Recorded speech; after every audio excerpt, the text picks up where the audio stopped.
the Reagan Ranch Center, the Marines Memorial Club in San Francisco, California, the Patriots Point Foundation in Mount Pleasant. So these are organizations that really understand the value of stories that need to be told. And I think that they're in a transition point right now where they understand that, hey, there's a whole generation of warfighters and veterans that we need to highlight. We need to start bringing this new blood into our organizations and support them. And every time I get an invitation to come to a dinner or come to a speaking engagement and do a keynote for a group of people that I never have even met, after the event, it's mind-blowing the type of people that you meet.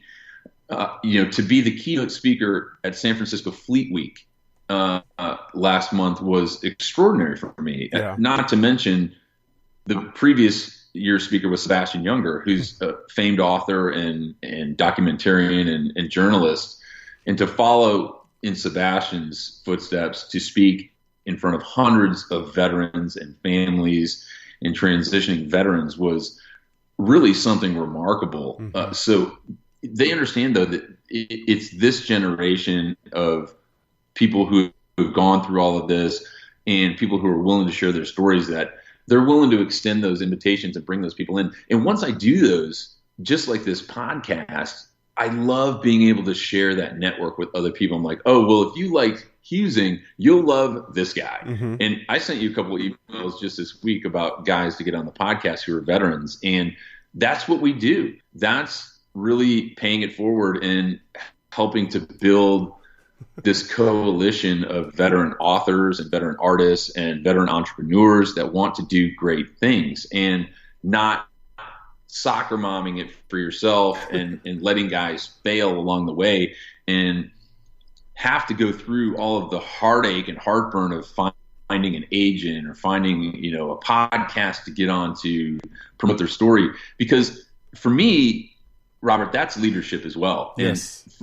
And that's lifelong leadership is something I subscribe to. And again, I don't think everybody has that capacity. Some guys leave the military and like, yep, I'm going to drop my pack and I'm done. Like I want to be a greeter at Walmart. I want to crush those guys when they say that. But, leadership for me is not a 9-to-5 job. It's not something that, I didn't stop leading my Marines when we left the deadly streets of Ramadi. I didn't stop leading my Marines when I left the Marine Corps in 2013. I still do that today, and I do it in any way possible. And sometimes it's just an email introduction, but it really does go a long way. And I think that that's been a benefit of being tied to those organizations like Nixon Foundation, Reagan, the Marines Memorial Club, just so many. The list is so long. In the last 6 months, I've done 200 television, radio, media, podcasts just in the last 6 months. And every time I can share those connections with other veterans is really important to me. That's incredible. 200's a lot, by the way.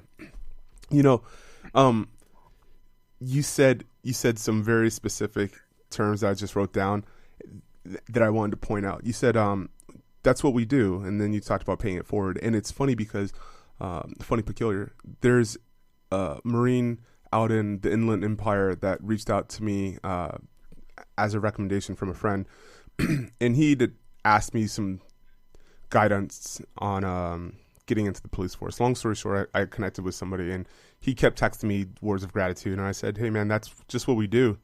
And I said, just pay it forward when you have the chance, like almost to the T of what you said. And I think that's the absolute definition of leadership when you get out is that, yes, support your own and then pay it forward. I don't expect anything in return from anybody who I help, and except for just let me know, the end result whenever it happens. So that's all I want to know. Yeah, I expect nothing. But at the same time, I think a lot of Marines and veterans especially, which is a lot of the listeners, they're very proud and apprehensive to ask for help.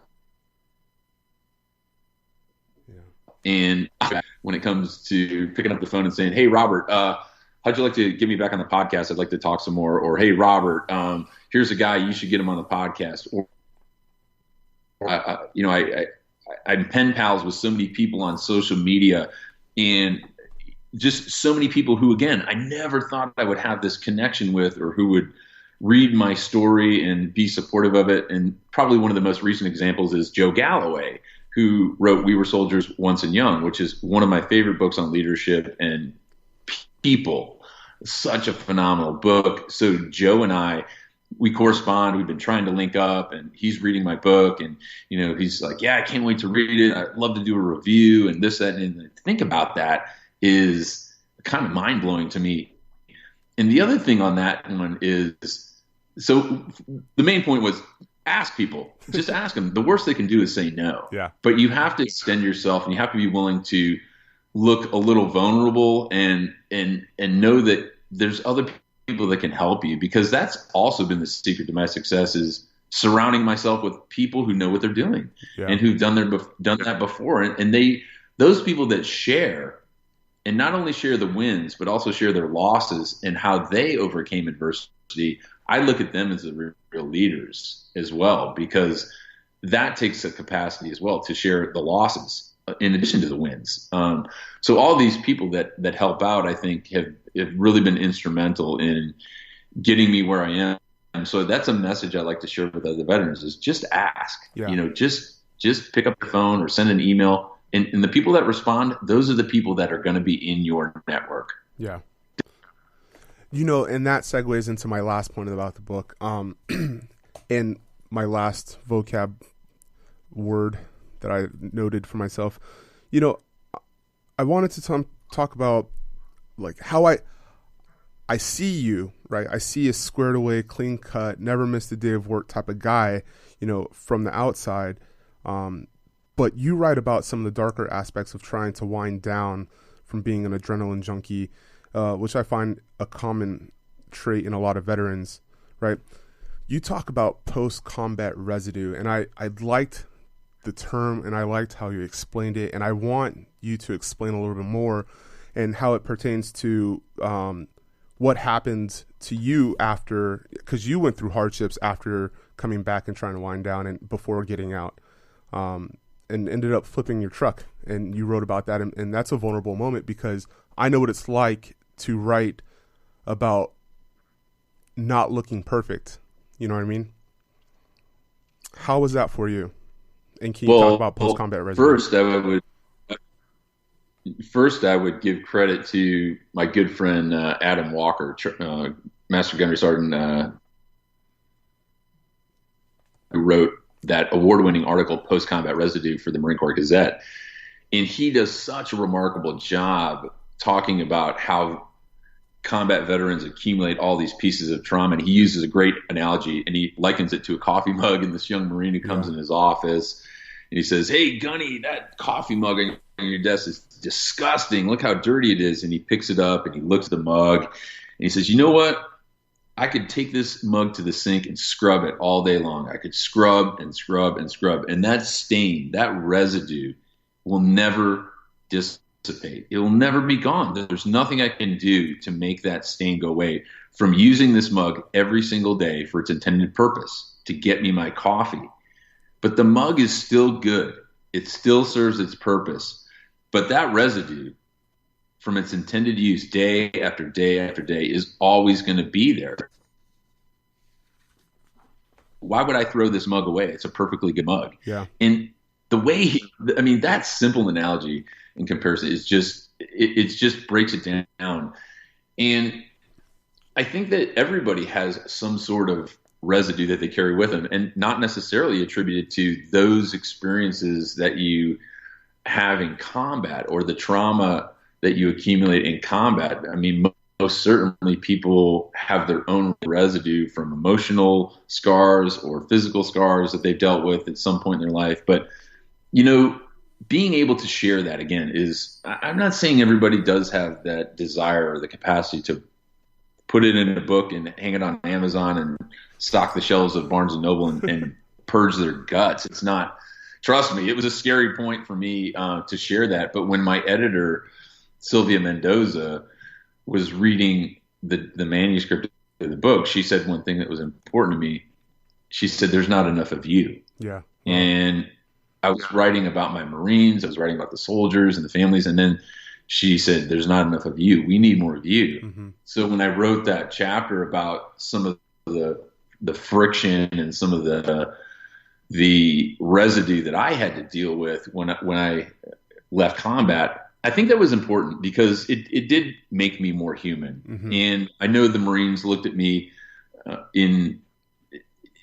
on active duty as someone who's infallible or someone who's always leading. But everybody needs to know, too, that even the best leaders are fallible. Even the best leaders have weaknesses. And the real leaders, though, understand that it's all right at times to share that. And you don't have to be a blubbering mess in front of your Marines. That's not what the Marines want. Trust me. They want someone who's solid and stable and dependable, and you have to be that for them. And you have to compartmentalize some of your own trauma so you can take care of the Marines so they perform at the best level, especially under the conditions that we dealt with in Ramadi in 2006. So after the fact, though, I think it was important for me to let them know that they most certainly were dealing with their own issues, dealing with some of the residue that they'd accumulated. And I wanted them to understand, like, hey, everybody does, myself included. And to say that you don't, I think is not helping people. It's sharing parts of your life. And again, you don't have to write a book about it. I'm just saying it's important to let people know that you're human. Yeah. Well, you filled in a lot of the first conversation we had. There were some ambiguities. Come on, get with it, Rob. There were some ambiguities where you were like, you didn't say it directly, but you were like, just read the book. And I did, and it filled in a lot of gaps, and I'm glad you did it that way. And for my listeners, please, I urge you to pick up the book and read through it. I audiobooked it, so I cheated a bit, but it was just as good, and it helped my drive across America. I drove across America twice, by the way, on the way to West Point and back. But that's awesome. I want to ask, what does it feel like to see something that you've worked on for so long go number one? I mean, what was that moment like when you saw that you were a bestseller? Well, again, I don't really stop and take stock of the accomplishments, and a lot of friends and family go, "Hey, you need to stop and enjoy this." And I'm like, "No, I need to do this, or I need to, go here, and I need to continue to do this." And so it's interesting because I just did a Military Appreciation Day last week, and we did a podcast with some fellow authors on another great podcast called The Break It Down Show with Pete Turner. And we're in the store, and I was signing books for a bunch of veterans that were walking in. It was in Oceanside, California. And Pete says to me, he goes, "Hey, isn't that kind of weird? Like, you just sign your books, or like that's your book, and you just leave it, and you walk out of the store, and there's a couple copies of your books left there." And I said, "I don't even think about it. It's just, I don't." But I didn't think about that. But to get a book published, it's tough, man. I'm not going to sugarcoat it. It's a long process, and every time I go in Barnes and Noble or a library now, I look around. I'm like, man, I could read half this stuff, or want to for that matter. Mm-hmm. But I totally respect the process that it takes to get that tiny little book sitting on a shelf, and the fact that Echo and Ramadi has become a bestseller. Whether you read the hard copy on Amazon or listen to the Audible version, which Dave Morantz narrated. He's a great friend of mine, lives in New York City, who's an actor. He did a phenomenal job communicating the emotion and the feeling of the book. It's just great. I think the Audible book has never dropped below number 10 on Amazon. It's just killing it. People love it because Dave did such a great job. It is really good. And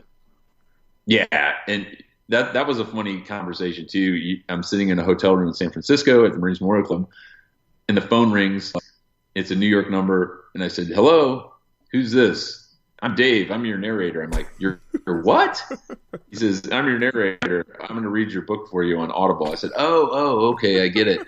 And the first question out of his mouth, "How do you pronounce your name?" I was thinking, "Oh man, this is going to be a long process." And about 8 pages of single-spaced Times New Roman, pitch 12 words and how